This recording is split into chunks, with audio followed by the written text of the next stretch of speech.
Sean todos bienvenidos a la presente exposición desarrollada por estudiantes del quinto ciclo de la Escuela Profesional de Sociología de la Universidad Nacional José Faustino Sánchez Carrión de Huacho.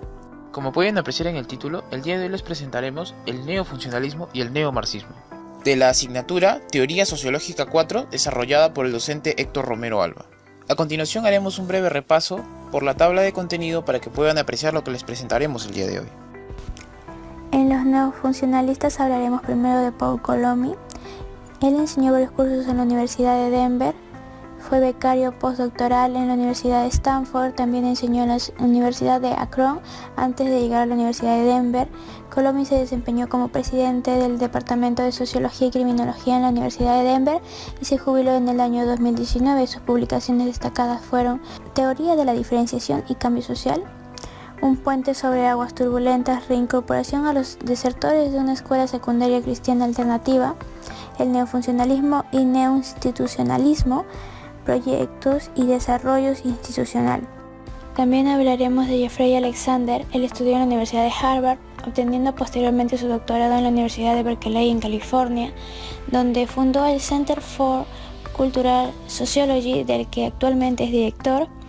Él ha publicado múltiples artículos y libros, de los que cabe destacar son los siguientes: Los significados de la vida social, una sociología cultural, La esfera civil, Rendimiento y potencia, Trauma, una teoría social.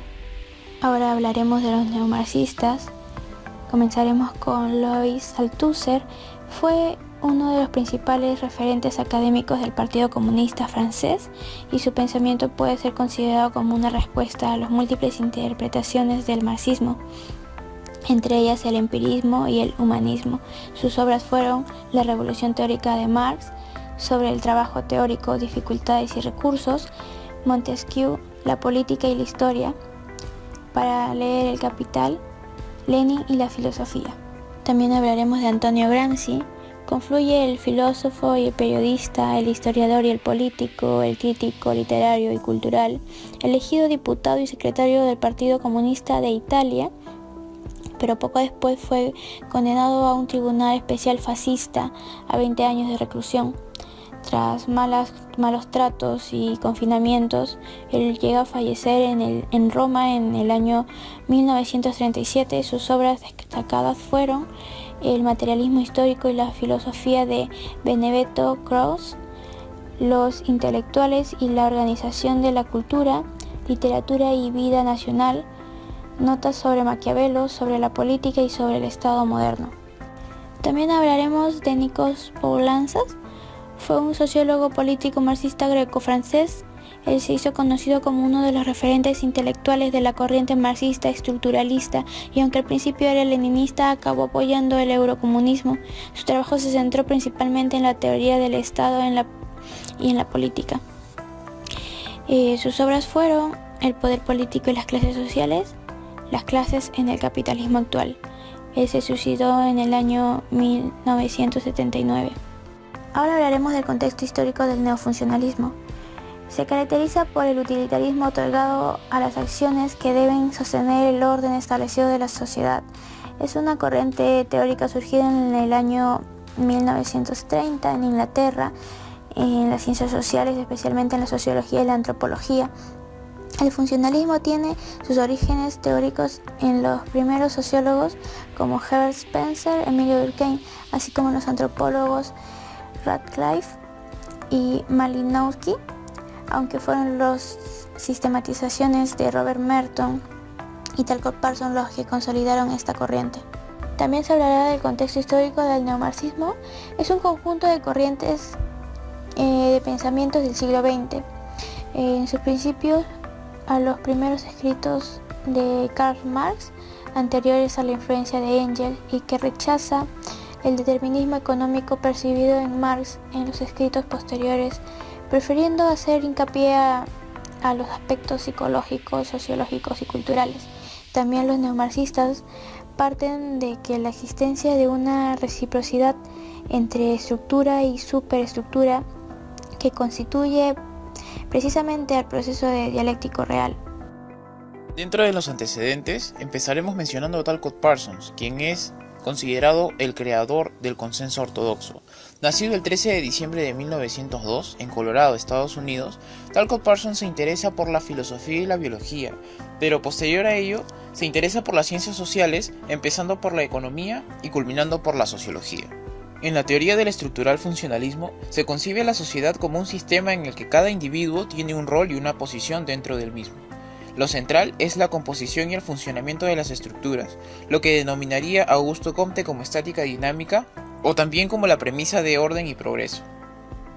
En esta teoría se deja de lado la agencia de los sujetos.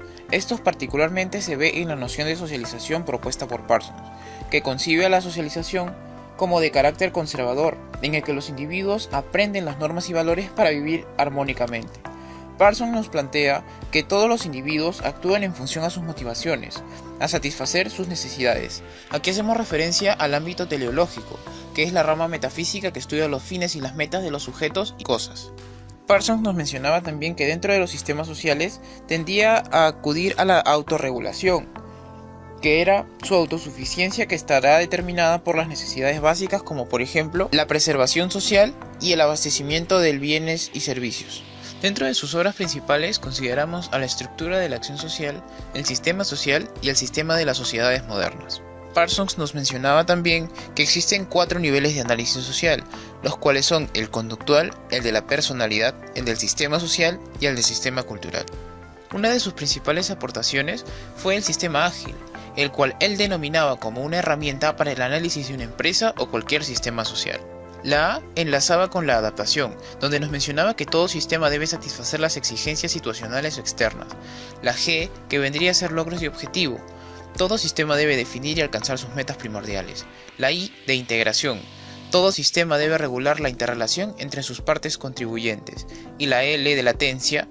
Todo sistema debe proporcionar, mantener y renovar la motivación de los individuos y las pautas culturales para que crean y mantengan la motivación.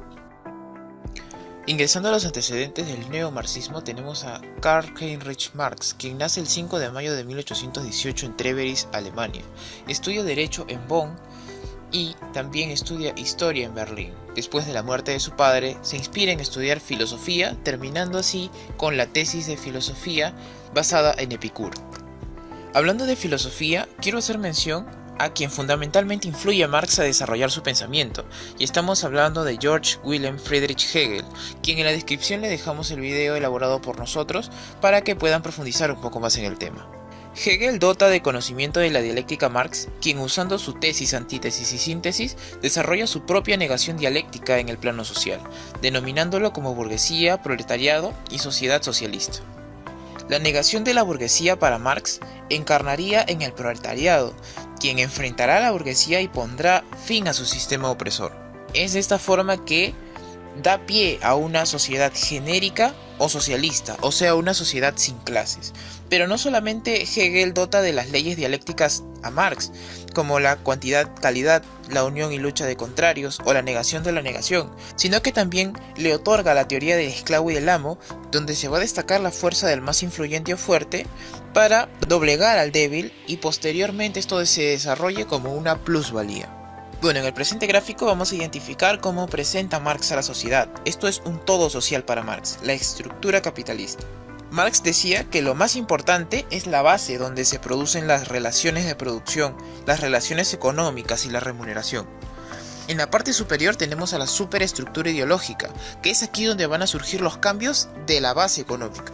La superestructura es consecuencia de quien controla los medios de producción, pero en sus escritos puso mayor atención en lo que son las relaciones económicas y el asalariado. Primó la economía. Es por eso que se le tipifica como un determinista económico. Para concluir con mi participación, voy a mencionar las principales obras de Marx. Entre ellas tenemos al manuscrito de la economía y filosofía, tesis sobre Feuerbach, manifiesto comunista, contribución a la crítica económico-política y una de sus más grandes obras, El Capital. El neofuncionalismo es una corriente que tiene como base al estructural funcionalismo de Talcott Parsons y Robert Merton. Sus autores son Jeffrey Alexander y Paul Golomy. El estructural funcionalismo tiene una perspectiva organicista y lógica. Los individuos con una posición en el sistema tienen roles que cumplir con el fin de generar igualdad y armonía, es decir, un equilibrio. Estos existen, pero condicionados a la participación en los subsistemas. Cambiarlo implicaría poner en peligro la estabilidad. Jeffrey y Colomi analizarían y criticarían el estructural funcionalismo, pretendiendo renovarlo con el objetivo de hacerla digerible y moderna. ¿Qué es el neofuncionalismo para Jeffrey y Colomi? Es una corriente autocrítica, es decir, interna, de la teoría funcional cuyo objetivo es ampliar el alcance intelectual del funcionalismo sin perder su núcleo teórico. Es decir, va a tratar de comprender problemas que en su momento Parsons y Merton no habían tomado en cuenta, como lo es con el tema del cambio, el no darle importancia al individuo, no entenderlos cuando estos son parte importante de la sociedad y se les hace ver como una especie de robot.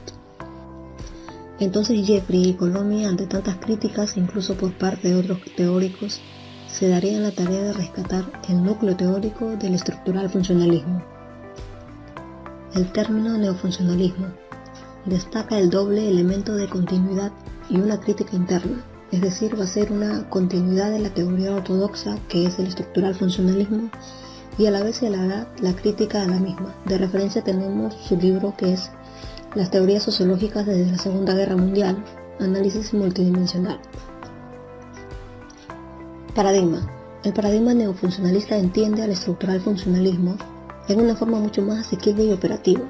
Asimismo, hace uso de pensamientos más sociológicos de comprender la realidad social. Por un lado, concibe a la sociedad como una configuración compuesta de elementos con interacción entre sí, es decir, hay una armonía, interacción y relación de elementos que pueden ser diferentes con otras finalidades o intereses, pero que se acoplan, se entienden y se aceptan. Por otro lado, tenemos el problema que ya no es solo el orden social, ahora también es el de la acción racional y expresiva. En cuanto a las críticas, como ya sabemos, el estructural funcionalismo es una teoría conservadora con mucho énfasis en la estabilidad y armonía sin cuestionamientos al sistema social existente. Es una especie de utopía al no haber conflictos, cuando en realidad sí los hay, ya sea en los medios de comunicación, por el poder económico o por el poder político. Para Parsons y Merton, la desarmonía y conflictos son puntos disfuncionales y no síntomas del deterioro del sistema. Y por supuesto vuelve a hacer énfasis en el orden social. Como características, el neofuncionalismo es la versión moderna de una teoría ortodoxa y sectaria, es decir, es más definida, entendible, menos delimitada y cerrada. Abre la posibilidad de que pueda ser entendible desde diferentes puntos de vista. Por ejemplo, la importancia que se le daría al individuo. Único movimiento teórico que se ha emergido en la sociología occidental de los años 80. No se concibe a sí misma como un intento de una resurrección de la vieja ortodoxia. Es decir, en el momento se le criticó el no haber hecho alguna modificación, a lo que Jeffrey y Colomi refutaron diciendo que estaban introduciendo nuevas ideas que no se tomaron en cuenta por ser justificadas, pero que ahora las innovaciones, los cambios, la participación de los individuos, la metodología para analizar la realidad social concreta es necesaria. Por eso se le amerita estos cambios, para tener una visión diferente a otras teorías. Modelo descriptivo de la sociedad que se considera compuesto de elementos que en interacción con otros forman una configuración. Parsons describió el estructural funcionalismo como una teoría de carácter abstracto formal. Dedica casi la misma atención a la acción y al orden, es decir, evita solo centrarse solo en fuentes macro del orden, en las instituciones sociales y la cultura. Presta atención a las pautas micro, es decir, entender y comprender fenómenos pequeños como objetos de análisis. Conserva el interés funcional, estructural por la integración como posibilidad social. Es decir, la armonía en las sociedades es una posibilidad a pesar de los conflictos, pero no una realidad. También acepta el tradicional énfasis en la personalidad, la cultura y el sistema de la personalidad.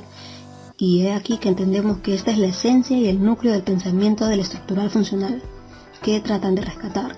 También se centra en el cambio social y en los procesos de diferenciación dentro del sistema social, cultural y de personalidad. Por ejemplo, las evoluciones dentro de la sociedad, el internet, la interacción, etc. El neofuncionalismo acepta que todos nos diferenciamos no solo por los roles o estatus, sino también por el nacionalismo, la cultura, la ideología, el nivel económico y así. Hay un enriquecimiento de propuestas. Como otro punto tenemos la conceptualización y teorización, que son dependientes de otros niveles de análisis sociológicos. Da base a enfoques materialistas, ya que el estructural funcionalismo es una teoría abstracta. Es por ello que tenía carácter idealista, sin nada que agregar o explicar.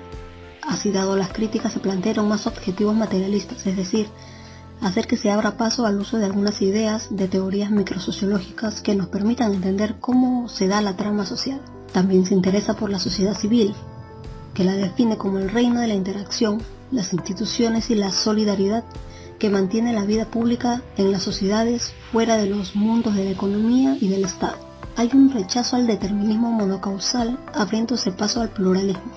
Es decir, es una suerte de determinismo cultural. Si no hubiese cultura no habría sociedad. Entonces el neofuncionalismo critica esto y cree que debe haber diferentes causas, procesos que generen opiniones, abrirnos a todas las posibilidades. En otro punto, evita dar toda la atención a las macroestructuras sociales y culturales y se las da a las micromanifestaciones. Es decir, dirige también su atención a los individuos y los actos que estos ejerzan de alguna manera una influencia positiva o negativa, lo que se debe superar. El antiindividualismo, la oposición al cambio, el conservadurismo, es decir, entendiendo la posibilidad de cambio y modernización, el idealismo, siendo más materialistas, que sus objetivos les permitan explicar cosas más completas y reales, el sesgo antiempírico, integrar ideas derivadas de diversas teorías, ya sea del interaccionismo simbólico, la fenomenología o pragmatismo y otras teorías más. Por último, sobre el funcionalismo, se hace un supuesto de que tiene pocos elementos en común con la teoría ortodoxa y se le considera como una reconstrucción, además de usar sus propios términos, es decir, no es una simple elaboración o revisión del estructural funcionalismo. Teoría sociológica neomarxista. En primer lugar tenemos el determinismo económico. Como sabemos, para Marx la economía conllevaba una importancia superlativa, ya que para él determinaba los demás aspectos de la sociedad, como la política, la religión, las ideas, etc. Si bien Marx daba importancia al sector económico, como pensador dialéctico no puede tomar una postura determinista, ya que la dialéctica se lo impediría. Además, para el determinista económico, el capitalismo debía desmoronarse, dejando de esta manera la más dura crítica hacia la dialéctica de Marx. El marxismo hegeliano se da a que debido a las críticas hacia el determinismo económico y que en este fuese perdiendo fuerza, otros teóricos desarrollaron otras variables de la teoría marxista. Los primeros marxistas hegelianos intentaron restablecer la dialéctica entre los aspectos subjetivos y objetivos de la vida social. Esto sentó las bases para la creación de la posterior teoría crítica. En primer lugar, hablaremos sobre George Lukács. La principal aportación de Lukács a la teoría marxista fue su trabajo sobre dos ideas principales, la reificación y la conciencia de clases. La reificación viene a su vez con el fetichismo de la mercancía para poder explicarlo, ya que sabemos que el fetichismo de la mercancía, el hombre crea el producto, ¿no?, pero se encuentra alejado de todo aquel que le ha dado el valor a ese producto, ¿no? De la misma manera, la reificación nos habla sobre que el hombre crea las leyes, ¿no?, pero se siente presionado bajo esas leyes, sin darse cuenta de que es él el que ha creado estas leyes. Cuando hablamos de conciencia de clases, en base a lo que nos dice Lukács, ¿no?, se refiere en primer lugar a la propiedad de conjunto de personas que ocupan sistemas similares en el sistema de producción, hablando sobre burguesía y proletariado, y que a través de la historia las masas sociales fueron incapaces, ¿no?, de ver su conciencia de clase debido a que no existía esta pirámide que sí existe en una sociedad capitalista.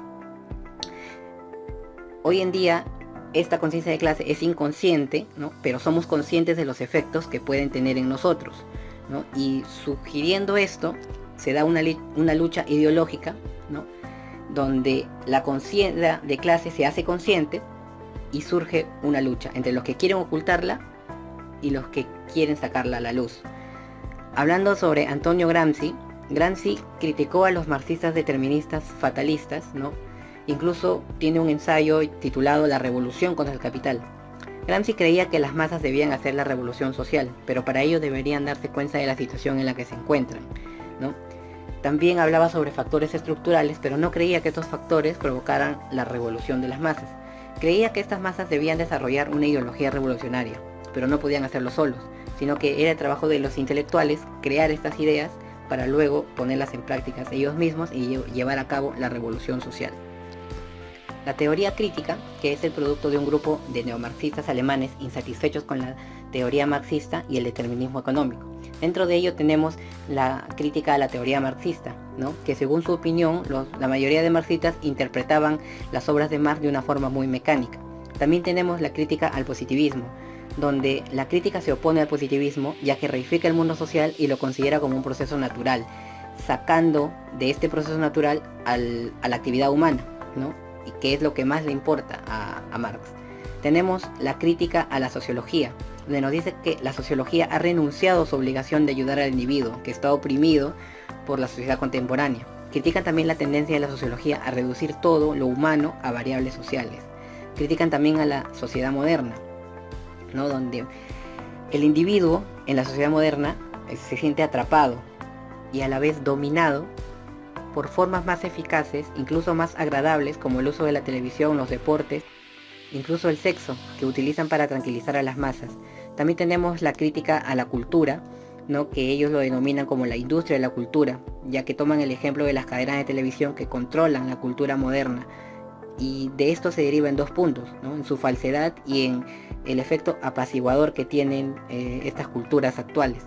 También veremos el tema sobre la crítica a la teoría crítica, ¿no? Que es acusada de ser altamente ahistórica, ya que analiza una gran cantidad de eventos sin prestarle atención a sus contextos históricos. Ignora la economía, pues los críticos afirman que la clase trabajadora ya desapareció como fuente revolucionaria.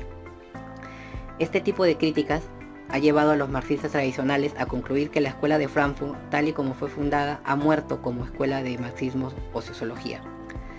Las ideas de Jürgen Habermas especifican que lo que Habermas desea es desarrollar un programa teórico que para él supone una reconstrucción del materialismo histórico. Habermas parte del punto de partida de Marx, ¿no? Que es el capital humano, pero Habermas afirma que Marx no distinguió entre dos componentes importantísimos del ser, que es el trabajo, que para Habermas es la acción racional intencionada, y la interacción o la acción comunicativa. Para Habermas, Marx ignoraba la interacción y lo reducía todo al trabajo. A Habermas le preocupaba las estructuras sociales que distorsionaban la comunicación, mientras que Marx se preocupó por las fuentes estructurales que determinaban el trabajo. Para profundizar un poco más acerca del trabajo de Habermas y su teoría de la acción comunicativa, en la descripción del video encontrará un material educativo elaborado por los mismos alumnos, donde se le brindará mayor información. Louis Althusser. Althusser participó en los debates que se tenían en torno a las obras de Marx, ya que existían dudas acerca de la obra de Marx y si es que ésta fue coherente durante su vida. Para Althusser, los manuscritos de 1844 fueron escritos por un Marx que estaba profundamente influenciado por Hegel, la filosofía y el humanismo, y preocupado por los efectos del capitalismo en el individuo. Althusser se enfrascó en que el núcleo de la teoría de Marx residía en la estructura de la sociedad y en las leyes que gobiernan esas estructuras. Althusser nos habla sobre una ruptura epistemológica de parte de Marx, dividiendo las obras de Marx en anteriores y posteriores, a 1845. Antes de 1845 podemos ver su periodo ideológico, que fundamentalmente era un filósofo humanista, y luego, de 1845, su periodo científico. Althusser concebía la sociedad capitalista como una formación social con un punto específico de desarrollo histórico. Althusser se preocupó por las contradicciones que existen entre las entidades estructurales, que son la economía, la política y la ideología. Influenciado por la obra de Lenin y Mao, creó el concepto de sobredeterminación. Dado este concepto, ¿no?, se interpreta que las sociedades no evolucionan uniformemente y que siempre se produce un desarrollo desigual. La idea del desarrollo desigual le permitió alejarse de las posiciones deterministas, criticando también a los deterministas económicos. Nikos Poulantzas rechazó el economicismo de Marx, pero no solo a ello, sino también rechazó el marxismo hegeliano, ¿no?, como a Lukács, y la escuela crítica por sus factores subjetivistas. Poulantzas nos muestra en su obra que para él el capitalismo moderno tiene tres elementos: el Estado, la ideología y la economía, siendo su principal aportación la autonomía relativa, donde muestra que las diversas estructuras de la sociedad capitalista son independientes unas de otras. Baran y Sweezy, en su libro Capital Monopolista, criticaron lo estático de la teoría marxista, y en su opinión la teoría marxista debe reconocer que el capital monopolista ha sustituido al capital competitivo, teniendo en cuenta que un capital monopolista se da cuando una persona o una pequeña cantidad de personas controla un gran sector de la economía. El capital competitivo se da cuando la competencia es en base a precios. La competencia es más pequeña y se puede competir con otros capitales. A diferencia, el capital monopolista, ellos no compiten en base a precios, ya que tienen una parte del mercado dominado. Ellos compiten por ventas, publicidad, marketing, métodos para atraer otros consumidores, etc. En este sentido, Baran y Sweezy se alejaron del interés de Marx por la explotación del trabajo y se centraron en los vínculos de la economía y otras instituciones sociales. Harry Braverman intentó actualizar el interés de Marx por el trabajador manual y el trabajador de cuello blanco. Como Marx, Braverman no criticó la ciencia ni su avance, sino la forma en la que ésta estaba siendo usada por el capitalismo como arma de dominación en la creación y la profundización del abismo que separa las clases sociales. Braverman afirmaba que el concepto de clase trabajadora no describía a un grupo de personas en ciertas ocupaciones, sino hablaba del proceso de compra y venta de la fuerza de trabajo, y que el capitalismo elegía la fuerza de trabajo que deseaba comprar, trabajadores manuales o de cuello blanco. Immanuel Wallerstein no centró sus estudios en los trabajadores, las clases o los estados, sino que se orientó hacia una entidad económica con una división de trabajo, y encuentra esto en su concepto de sistema mundial. Según menciona Wallerstein, hemos conocido dos de estos sistemas. El primero es el imperio mundial, que podemos caracterizarlo con Roma, que está basado en la dominación política y militar. El segundo es la economía mundial capitalista, que se funda en la dominación económica. De esta manera, Wallerstein constituía que la dominación en base económica era más eficaz y menos primaria que la dominación en base política. Wallerstein afirma que el nacimiento de la economía mundial capitalista a partir de las ruinas del feudalismo se debió a tres factores: expansión geográfica, desarrollo de diferentes métodos de control y el desarrollo de los estados centrales y dominantes. Conclusiones. El neofuncionalismo es una teoría sociológica que pretende explicar los fenómenos sociales por la función que ejerce la institución en la sociedad. Es decir, es un cambio social particular que promueve el equilibrio armonioso, se considera como funcional, y si rompe el equilibrio es disfuncional, y si no tiene efecto es no funcional. Y en el neomarxismo, este pensamiento filosófico marxista surge en una coyuntura histórica donde el hombre necesita respuestas concretas y no siempre supuestos teóricos como hasta el momento le ofrecía la filosofía. Marx es el encargado de llevar adelante esta teoría explicando la enajenación del hombre y demostrando que la marcha de la historia humana es un proceso dialéctico que se expresa a través de la lucha de clases. Bueno, eso sería todo. Muchas gracias por su atención.